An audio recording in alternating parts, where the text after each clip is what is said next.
Hey everybody, Mikeycat Outdoors here. So what are we doing today? Whew. It is a cold, blustery day. Winds blowing, snow's coming down. It's supposed to get down to about -5 Fahrenheit tonight. Supposed to have like 40-mile-per-hour winds, so it'll be pretty good. I got a little bit of drippage from being out in the cold, setting everything up, but got a little lean-to shelter that I made out of a tarp and a couple poles, and put a wood stove over to the side of this.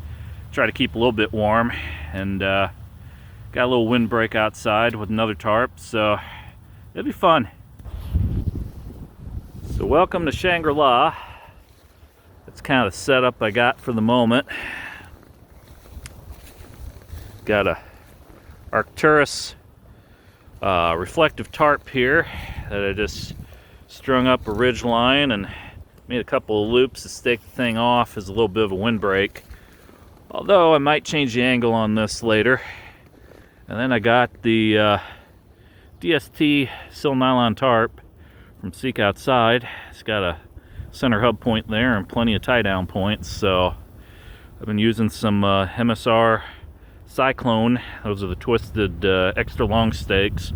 Just kind of give the loop a little twist and stick them in, and they seem to hold very well in this type of weather.